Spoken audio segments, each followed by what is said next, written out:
Okay. Okay. You Okay. ready? Whenever you are. I have to Click click. your work. Yes.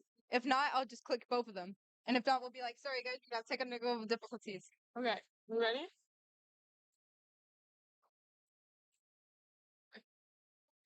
Redaction's watching. You gotta go. Okay. I can't hear you. Just go. Okay. Just go. Hello, everybody, and welcome to our event. Thank you for being here. Yeah, thank you for being here. My name's Sophia. I'm Noah. And then that's our tech guy in the corner, Bryson. All three of us are full IB diploma candidates here at South. We're all juniors, all in orchestra, and we all met and have become friends through our like ASB student government. So, um, yeah, and we're just gonna get started by doing some. Are we missing a slide? Did we delete a slide? So we are missing a slide, but we're just gonna do it by memory instead. So we just wanted to start off with some recap, kind of talking about what. Sorry, I'm so sorry. Okay, so yesterday there was a Salem Kaiser like public school board meeting, and I know that we might have some people in here that spoke at that, and me and Noah weren't there in person, but we both watched from the live stream, and every single person did an amazing job at just I don't know, but it was just so moving what you guys said, especially in the 3 minute like time segments that you had. And I just, I don't know, it was just like really great to watch. But, and then something that got brought up was the lack of understanding from the district regarding the nurses and how in the first round of budget cuts, they said that they weren't going to touch any licensed or classified like staff positions, like staff that work with students in schools, but they cut 33 of licensed slash classified staff positions and only 7 from the admin. So we just wanted to talk about that before we get started. And we're going to start with some of our important terms. I can't click it. Okay. Oh,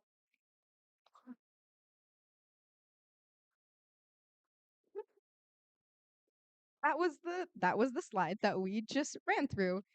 Um, oh, one of the other topics was behavioral issues in elementary schools, and there was one specific teacher, and I'm so sorry, I don't remember her name, but she works in an elementary school here in the district, and she spoke about how she didn't have enough time to do what she was hired to do, which is teach, because she's just spending so much time working with kids who have behavioral issues.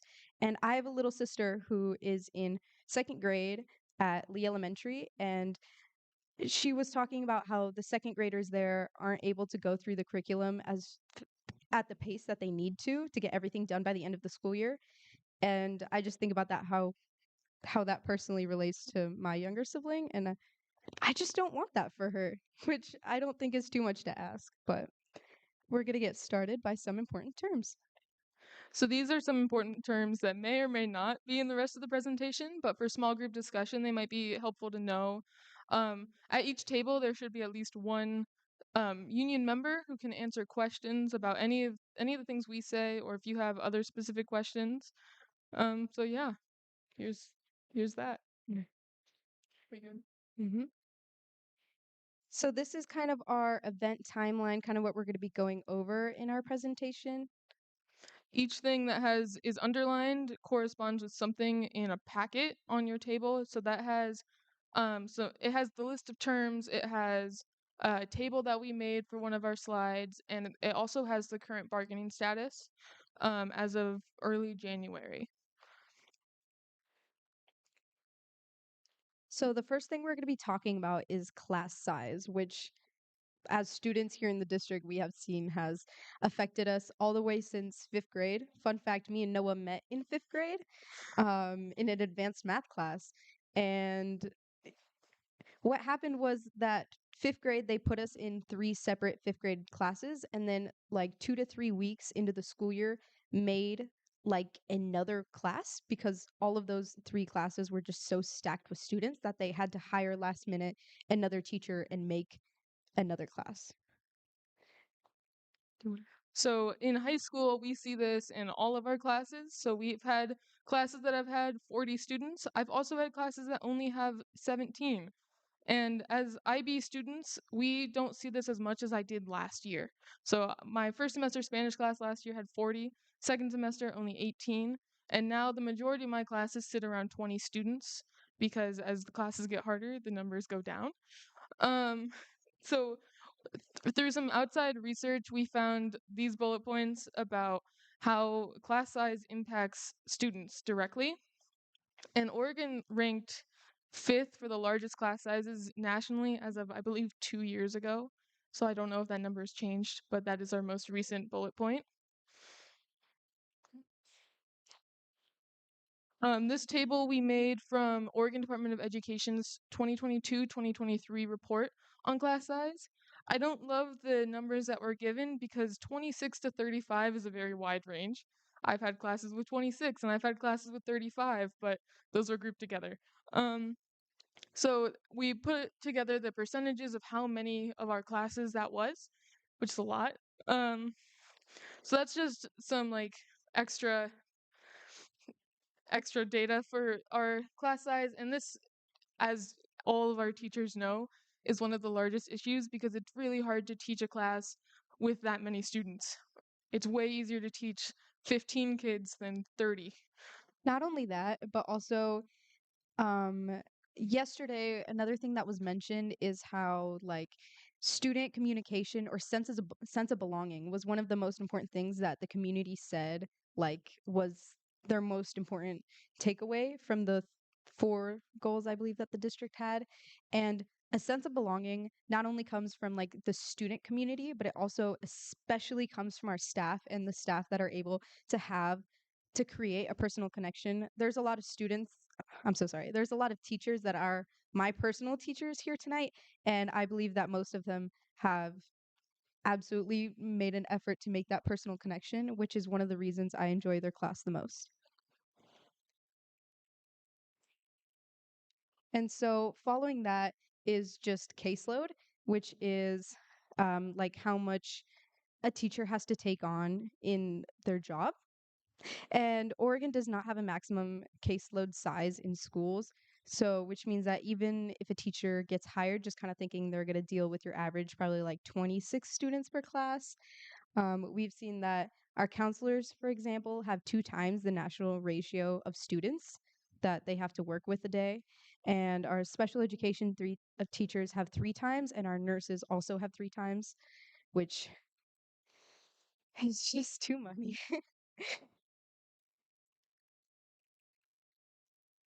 Safe learning environments is a big thing teachers have been talking about this year and has caused many educators to leave both the district and their profession. So this Salem Kaiser has one of the highest student-caused injuries to teacher rates in the nation, and we okay. So, a lot of people, when you're thinking of safe learning environments, you're kind of thinking of like COVID-19 and like post pandemic, like when we had to go back with masks. But it's so much more than that. Specifically here at South, like me personally, I haven't seen that many like physical injuries, like Noah was saying, the student to teacher injury rate. I haven't seen that many physical ones, but that's also because the group of students I put myself around wouldn't do that. But there's been just like at school, like a lot of like verbal aggression to our teachers, just like in the middle of class. We've had students just like banging on the doors or yelling in the hallways, just doing stuff that a lot of teachers didn't really see pre pandemic. Um, but the lack of staff and other resources limits the ability to help students in the need. That is mainly highlighting our nurses and our campus safety staff. So that like directly correlates with the um, caseload size we just discussed, that we can't help everybody because there aren't enough staff to help all of the students that we have.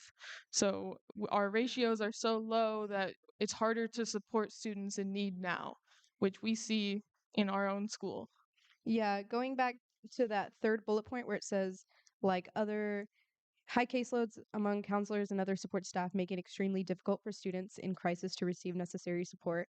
I know I keep bringing it up a lot, but it's just because of how high of an importance it has, and it's our nurses. Yesterday, there was a nurse for the public comment for the school board meeting yesterday that I mentioned at the beginning, mentioned how her son um, like there wasn't a nurse when he went to the office and he has type 1 diabetes. And although he's a high schooler where he can just give himself his insulin shot, like his, I don't know the medical term, but like his insulin rate was going down and he like didn't know what to do and he was just sitting in the office and the only person in the office was office staff that isn't medically trained to help that student with his needs. And like there's a lot of students with other medical cases like that or that just have type 1 diabetes but they're younger, like our elementary and some middle school students that have to have a nurse give them their shot. They can't give it to themselves. And if those nurses aren't there, it's it's extremely problematic and they have to receive that necessary support. So our next big topic is educator workload, which we split into two smaller. So prep time and independent scheduling, which we have a lot of experience with. Go and take. So for our first one, prep time is a thing that teachers have been fighting for a really long time. I know that something that me and Noah looked at is that like elementary school teachers specifically, like what I mentioned with earlier, between dealing with not only actually making their lesson plans, but also not being able to teach and having to redo their lesson plans or set it back because of the behaviors that they have to deal with.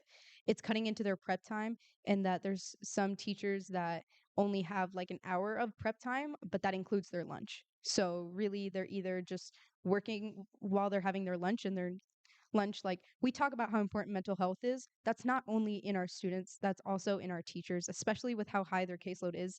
They should at least be able to have their 30-minute lunch like minorly relaxed. And the fact that teachers are having to work, like not only use all of their prep time but go into their lunch is unacceptable.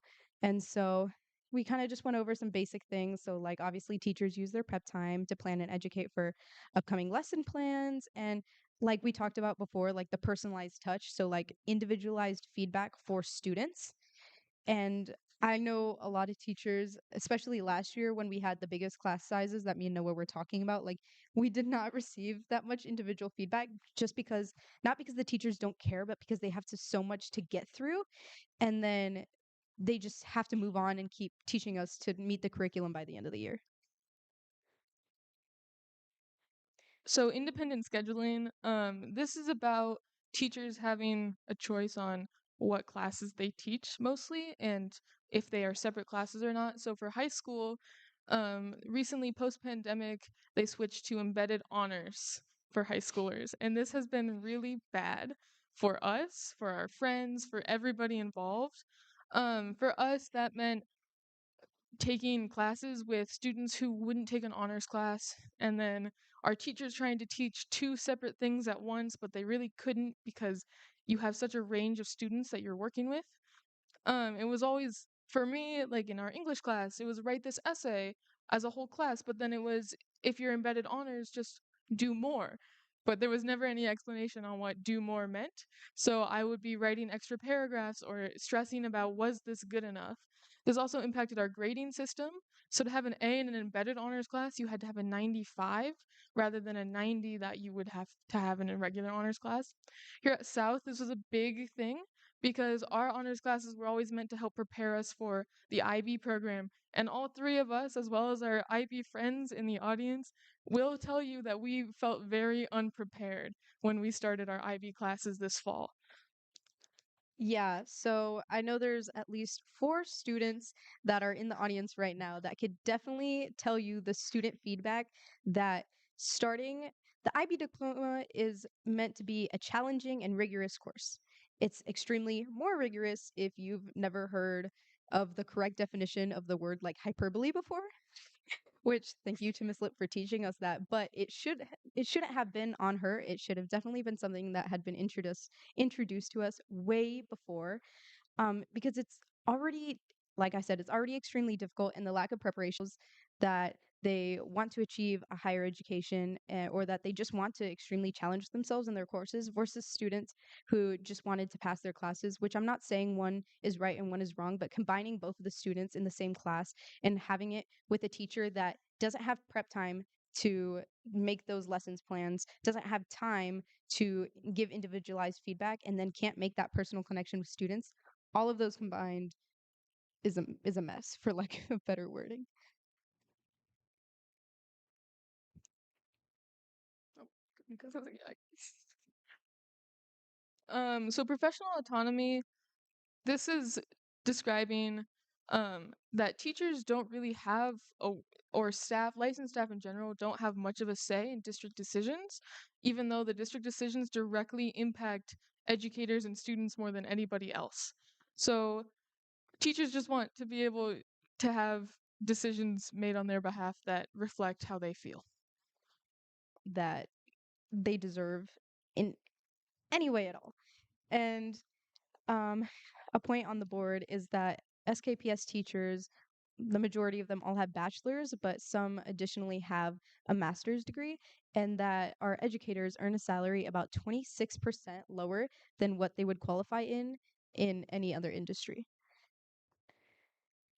And with this and other issues of just how high the caseload is and their work environment, and specifically with younger teachers who may be starting a family or trying to buy a house, average adult stuff, end up leaving the district or profession as a whole. My parents are both teachers and have taught for 22 years. This is their, I believe, 8th year in the district, and my parents feel that they have reached what they feel they can get by on. This was our first summer where my parents didn't worry that we wouldn't have enough money to get through August. And so much so that my parents, who are friends with first year, second year teachers, were helping pay for rent or groceries because those staff don't get paid until the end of September or beginning of October, even though they are required to be working in early August, which is a big thing in my family. I know there's been lots of discussions about be getting paid for the work we do in August in September. Um, so that's a big thing, and I've seen it happen in my family, and I know it happens for every teacher. So yeah. So now we scheduled 5 minutes. We not super strict 5 minutes. On every table there's a packet that has the current bargaining status. If you just want to read through that, there's also the sheet of QR codes, and there's a QR code, it's also on the screen, that goes to the same packet digitally if that's easier for you. And we also have 2 large print copies if anybody needs that.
Okay, guys. Sorry. So we're just gonna go back and talk about one little thing before we move on to like general questions. And Okay. so going back to the livable wage topic, there's a keyword that we talked about in our like important vocabulary slides, which is COLA, which stands for cost of living adjustment, which has been especially important these last year, 2 years, because of the inflation that's been going on just here in our country or in the world. And so, in the article that you just had a chance to kind of skim through, in article IV 9 4, sorry, I can't read Roman numerals. In Article 4, it's called compensation section. And on the SKIA side, it says 2 year proposal, 10% cost of living adjustment year one, and 6% cost of living adjustment year two. And what the district has proposed or said to that, I would say, is a 4 year proposal, 3.5% year one, 3.5% year two, and then reopen negotiations for years three and four. With the 7 or 8% increase in inflation that we've seen, is that what it is? Yeah, that just isn't a livable wage for many teachers, as Noah has mentioned before, with his personal touch of how his parents, this is their 22nd year of teaching. They're music teachers, as Noah is also an amazing musician. Um, this is like the first summer that they feel like that they got through comfortably.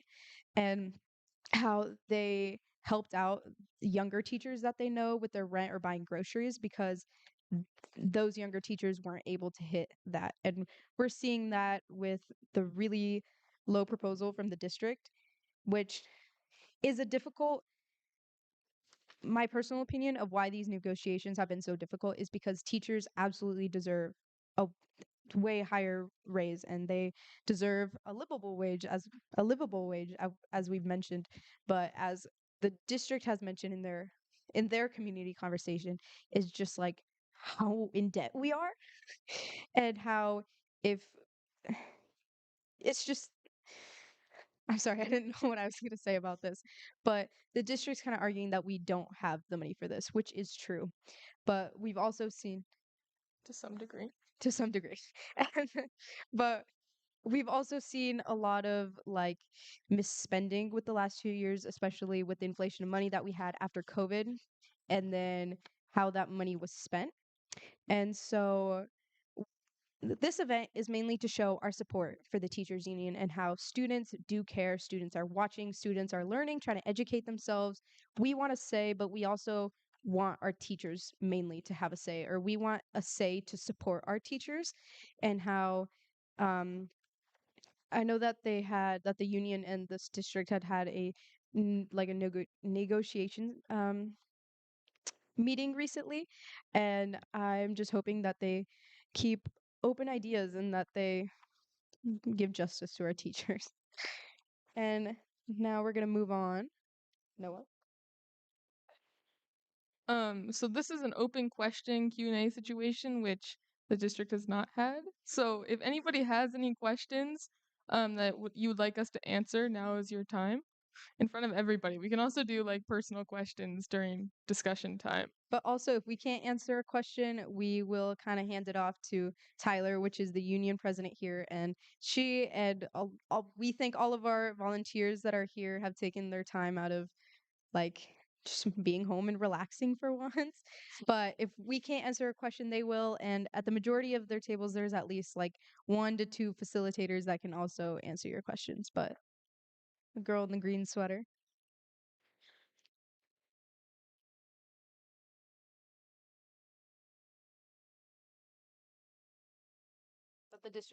That the district is what? Bargaining meetings. Okay. Meetings isn't like a public event.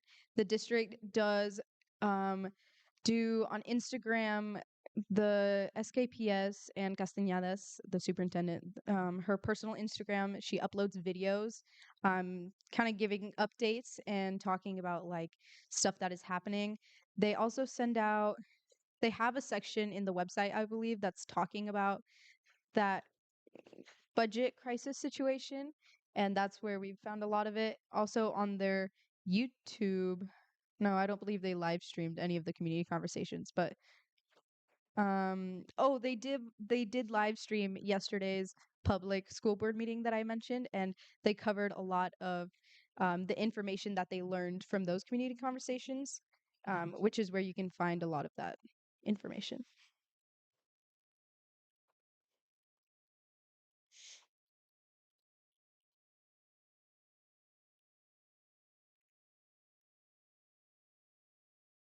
Wait, I'm sorry.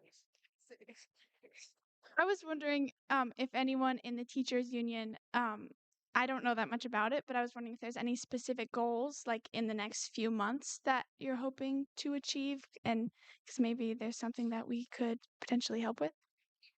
Somebody want to Hand take the that? mic to you. Tyler? That's a great question. So, our goal is we're in mediation, which is a closed door process, and we have our Ask ESP, which represents our classified unions, Edie, also the president here as well. And these processes are closed, but our goal is to settle our contract in mediation. That is our goal. With that said, and Edie, are you okay if I kind of say the same thing? I think that's the goal for Ask as well. But with that said, our priorities, which thank you, folks, you did a great job illustrating from safety to autonomy to compensation to class size, caseload. These are our main priorities, and they cover several articles of our contract. Our membership as a whole, which we are almost a little over 2,300 members that belong to the Salem Kaiser Education Association and a couple thousand for the Association of Salem Kaiser Education Support Professionals, are classified, our brothers and sisters, also educators. They're your bus drivers. They're in your classrooms. They're all the people. So uh, both memberships have been really clear that we kind of have our bottom line. And if we don't get our bottom line, it will force us to take more action, and we'll kind of assess that as we go. So we are very hopeful that the district will meet us halfway. Anytime you bargain, at least with our philosophy, it's a lot like buying a car. You're going to go in really low, they're going to go in really high. You both have numbers in mind, and it's a little game and a dance to get to those numbers. We're just hoping those numbers come somewhat close because we want to keep schools open. But we are losing educators across the board on a regular basis. And we can't afford to continue to lose our qualified. That's not good for our students. And we've had turnover after turnover after turnover for the past couple years. Many of them are leaving the profession as a whole, but many are going to other districts that do have some smaller class sizes or do have some professional autonomy, or they don't have the same issues with students with high needs and lack of resources. So we want to keep people here, and this is what our goal is to hopefully settle that. Yeah. Hello? Yeah. Any other questions?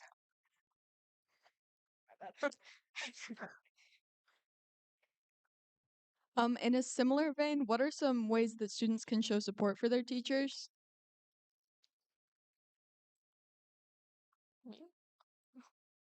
Um, Honestly, that's a good question that we haven't thought about too much. For At- us, that meant doing this. So Attending this event is a attending great this start. event is a good step. The Yeah, honestly, our goal with this event, like our personal goal, is what we've kind of like told people a lot. Is just like to educate and inform the majority of, or try to educate and inform as many people in our community as we can. Um, yeah, this event was to show another perspective because, as you know, the district hosted their community conversation. This is kind of like our, I want to say retaliation to it, but like our counter, like to show another perspective, to show that there is something going on. This is to show that again that students do care. Yeah,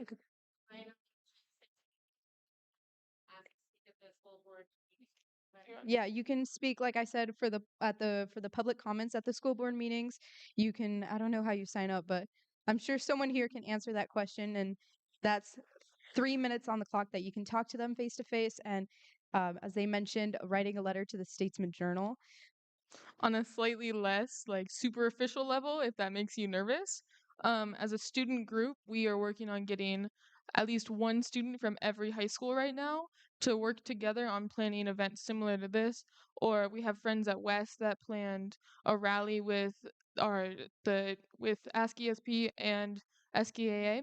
Well, that was we also have a um we have an Instagram account now, SKPS Student Voices, where we will be posting updates about things. Just being aware and not ignoring the problem, I think, is the biggest thing You could can do. also attend, as we saw in yesterday's meeting that we keep referencing to, the district said that they're planning on hosting their next round of like community conversations sometime in February. If you could take the time out of your schedule to attend those and then maybe mention something you learned from this in their feedback, um, that would be great too. So the district knows that we know, you know? Okay. Any other questions?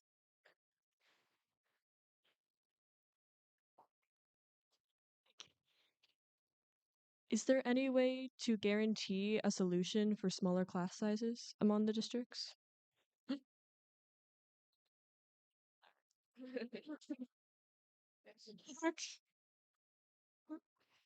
Yes, there is. And that does take it's a matter of funding and spending. We know that education always needs more funding because our society expects us to do all the things for all the people, but they don't fund us for that. However, we do believe that there are different priorities our district could spend money on, and one of them is to lower class sizes. I've been a teacher in this district for 25 years, and since the start of my career, I have seen class sizes rise, and rise, and there's been no attempt to lower them. So we are hoping to turn the tide. We have proposals in our bargaining to hopefully to get that because we've got to start making a difference. It's not going to happen all in 1 year, but if we don't make any effort to turn this train around, we are going to be at class sizes in 50s and 60s, and in a few more years, and it's just not acceptable. Do you have anything to add to that?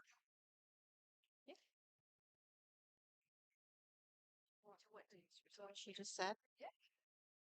Someone mentioned what else they can do as far as support. There's a we could establish a letter writing campaign that would go directly to the superintendent. Um, so we could send that out to you, Noah, um, and then you can pass it around, and we can put it on our website as well. So anything that really impacts the teachers does impact classified staff as well. We are your bus drivers, your custodians, your instructional assistants, um, your technology, your clerical support, office managers, all of those folks. Bus drivers, in particular, are having trouble with dysregulated students on their buses and not getting the information that they need in order to help students and help others. And they are required to still drive their bus and manage a dysregulated student. So, workplace safety is critical for us and for SKIA as well. And another thing that's critical for us is workload, because when you um, let go of staff or you don't hire enough staff and they're not available, that workload falls on others. So many folks go through their day often without even getting a break or a lunch. So those are critical. We have proposals around workload and workplace safety and workers' compensation as well. So thank you for all being here tonight. I don't know what you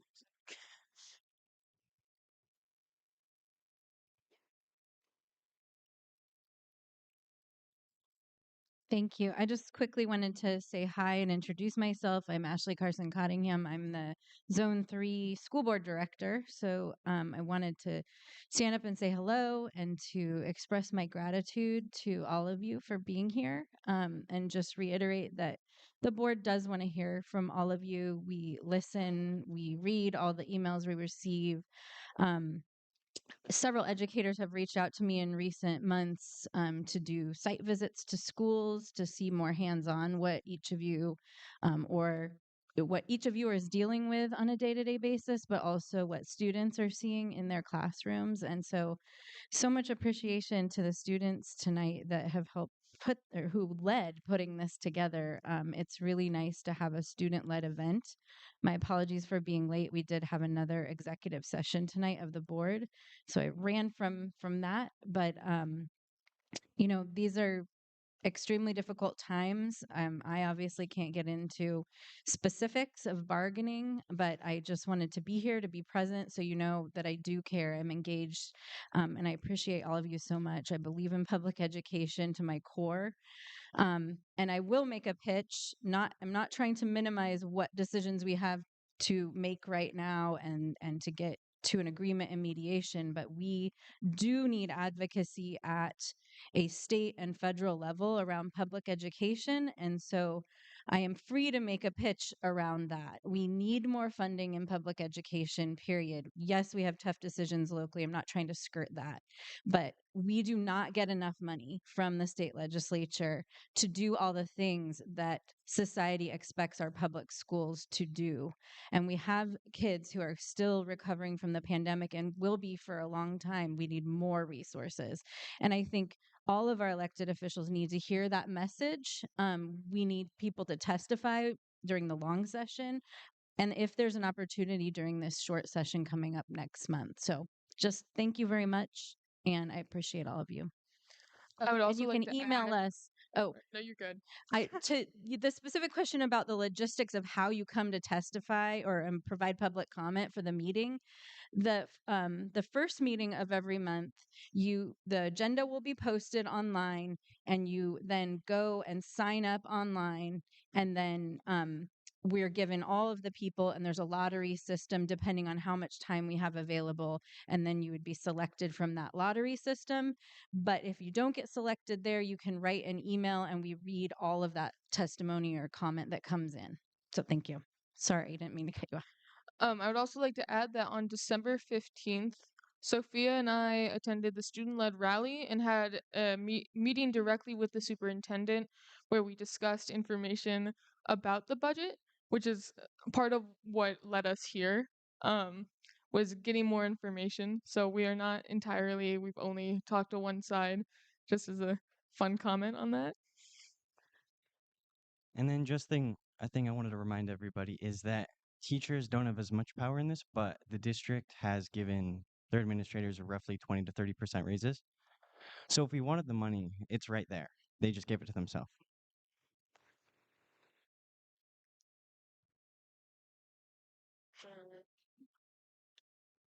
Okay.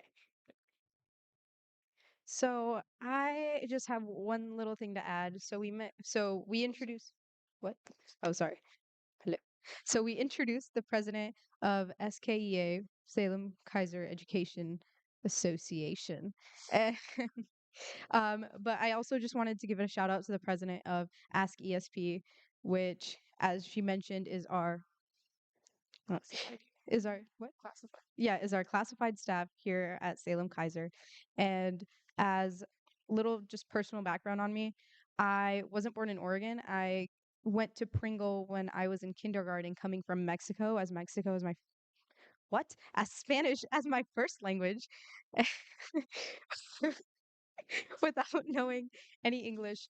And the I I didn't remember whether I had like a teacher or not to like help me out with that without like knowing like any basic English. But like my mom here testifying for me, like I never had a teacher that like helped me learn English, and I was kind of just put into like a straight all English learning class without knowing any English. So as you can imagine, for like a 5 to 6 year old, I think kindergarteners are, that would have been very confusing. So just as like a touch on that. And before going, Um, not entirely related, but I have albinism, which is a genetic disability that largely affects my vision. And this is the fourth state I've lived in, second that I've attended school. And I went to school in Kansas before this, and there were no disability services that that were accessible to me. I remember in first grade I was handed an iPad to read my books on, and nobody told me how to use it. So moving here was kind of super refreshing in the sense that we have a really good system for special education and just overall disability services in general. And I actually had to I was double booked tonight and had to turn down speaking with legislation because this was already scheduled on behalf of Willamette ESD's disability service group. So that was where I would have been if I weren't here. So it's been super important to me and my family, which is why we haven't left the district. Um, because I need to have stuff accommodated. Yeah. And so I just wanted to leave with one little quote before we moved on to the next slide. And I'm pretty sure it was someone in this room. I cannot remember who specifically it was, but it's been a quote that just has like, it's so obvious, but you just like never think of it that way or the way it's phrased, I guess. And it's that specifically here in the district. Oh, so that specifically here in the district, like our teachers' work environment is like our learning environment, our learning about it environment, students' learning environment. Like that's so important because when you hear teachers talk about like, oh, like, well, you don't hear teachers talking about it, but like when you hear how like teachers don't get paid enough and this and that, how they have too many students to deal with, you kind of just think about how they're complaining. But that's like that's what we come for every day. Like we learn in that environment that isn't great for them to teach in.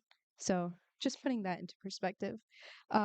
Which our next slide is small group discussions. And so you do not have to answer these questions. If you want to use these questions to like start up the conversation and kind of use them to guide you, please go right ahead. We have an attendance and feedback form. So the form, please complete at the end. It's just 4 questions. 2 of them are required. Just who you are, like how you relate to schools, and the other is if you attended a district community conversation earlier in the year. Our questions: what is important to you? Something we talked about or not doesn't really matter. Just things that are important to you that you want discussed. That's a discussion question that doesn't have to be answered in the Google form. Um, what did we say that stood out to you? So, what's your main takeaway from the event? That's important.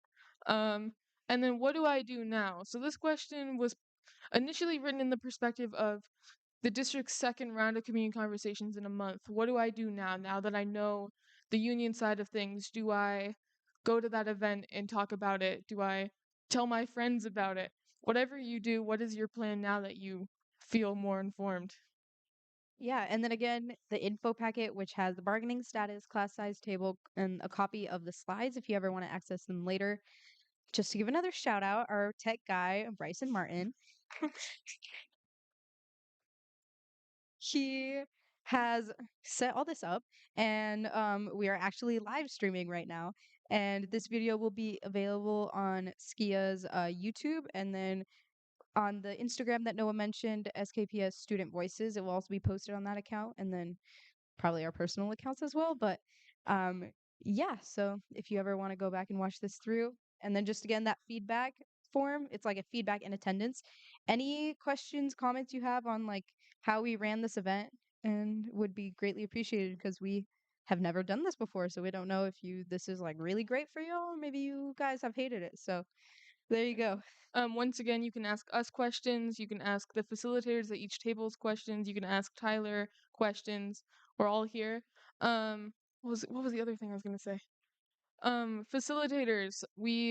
Bryson went around and put something on the papers. I'm not really sure what it was.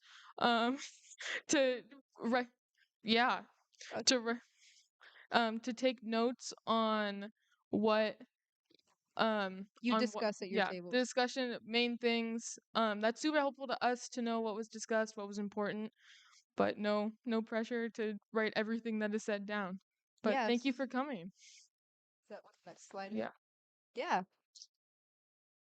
Wait, back to stuff. Yeah. Fine.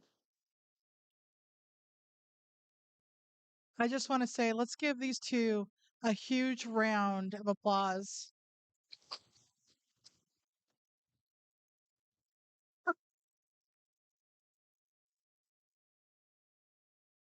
They reached out to us to get information They completely initiated it. And when we shared this with our members, I just want to say on behalf of our 2,300 licensed members, thank you. You actually moved people to tears to know that our students were even seeing us and hearing us and interested in helping. So thank you so much. It's very appreciative. And you did, again, great, awesome job. Thank you.